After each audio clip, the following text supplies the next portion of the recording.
ultimate guide to drawing a rose. Let's go. First things first, let's do something.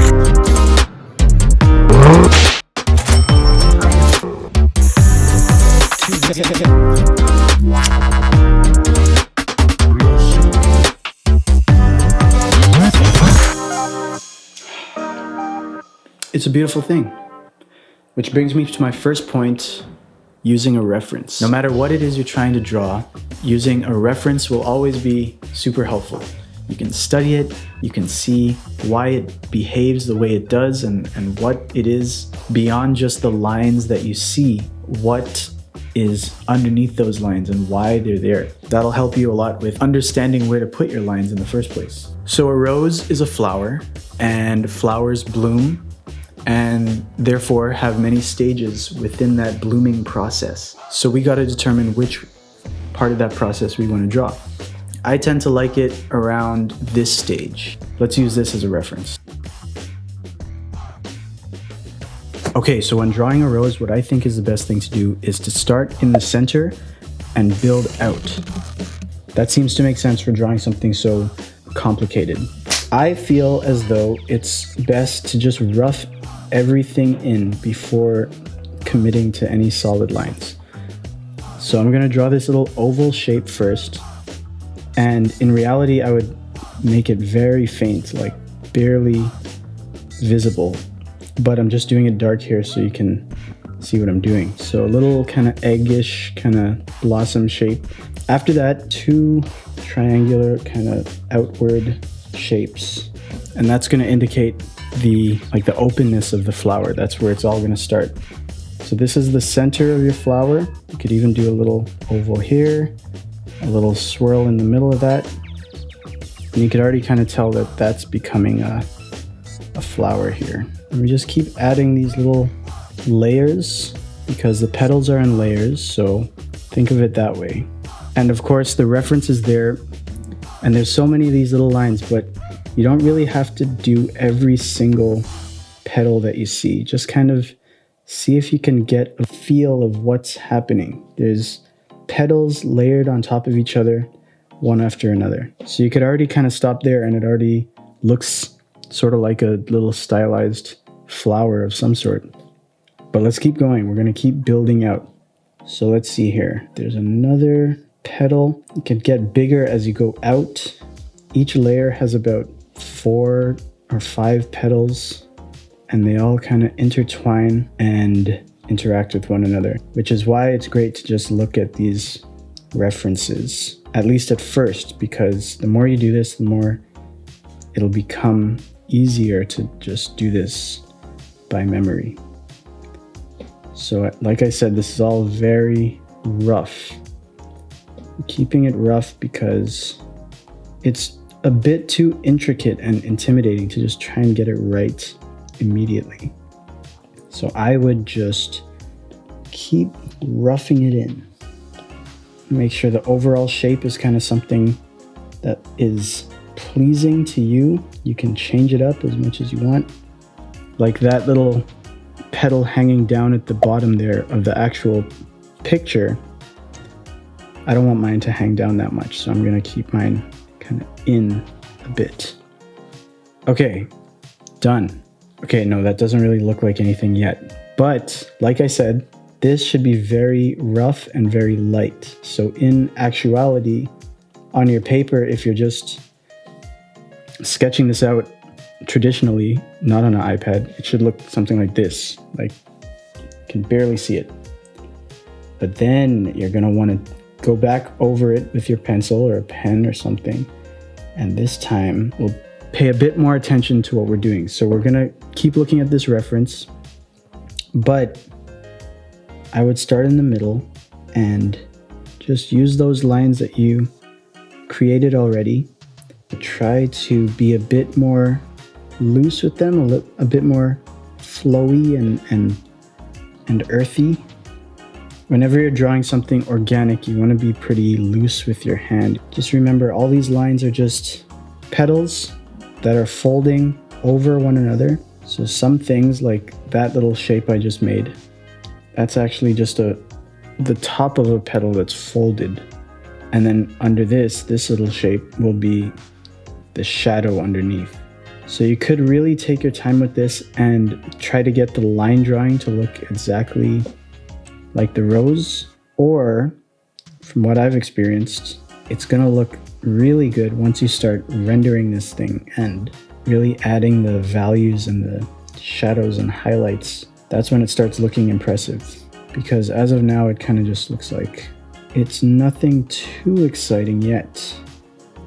But hopefully you're kind of getting an idea of how the process would go. So I'm still pretty loose and sketchy with my lines. That's just me. But I'm also trying to not take too long for this video, showing you how I would do this. Okay, I'm gonna stop there. Now, when drawing the stem, you might want to put it over here or over here.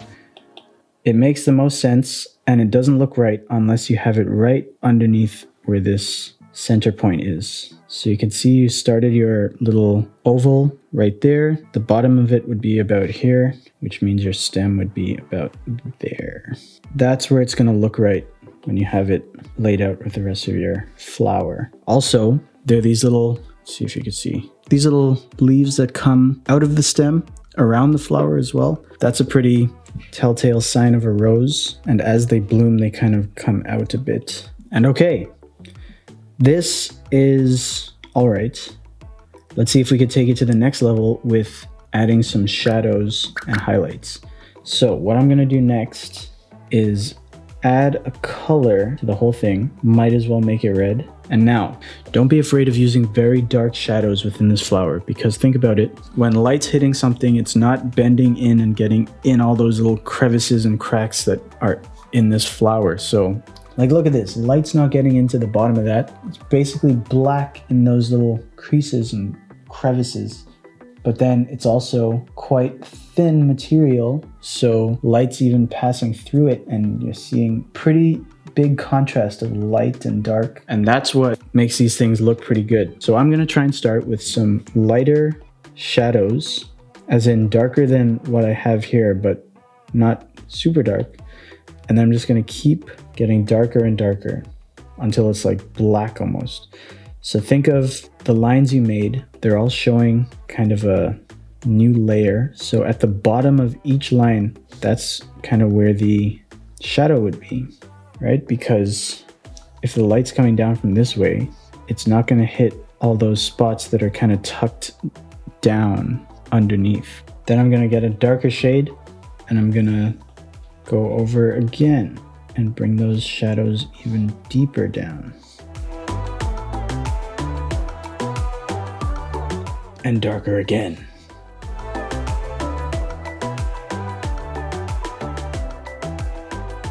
Now, shadows are cool and all, but don't forget about highlights. The light is also hitting the areas that are exposed to the light, like the tops of all the petals and the ridges of all the petals as well. So let's do that. Let's see how that looks. So I'll go back and take a bit of a lighter color and go nuts with that.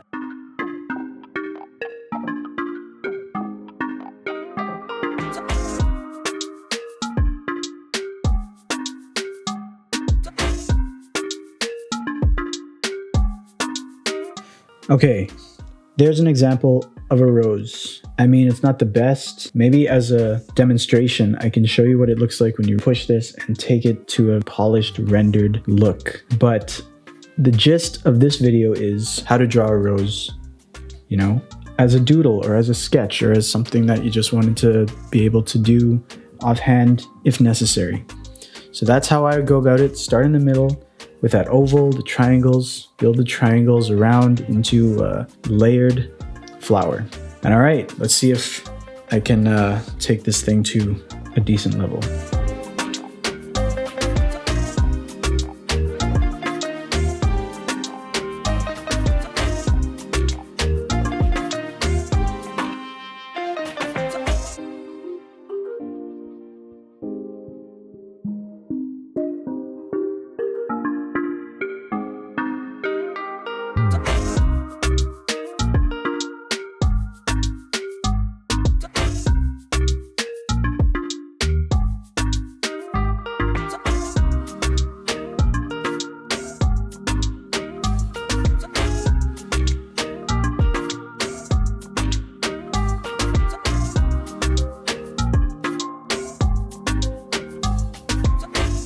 Okay, we get it. Yeah, it's gonna look a little bit better. This is just a result of taking a bit more time with it, slowing down, concentrating.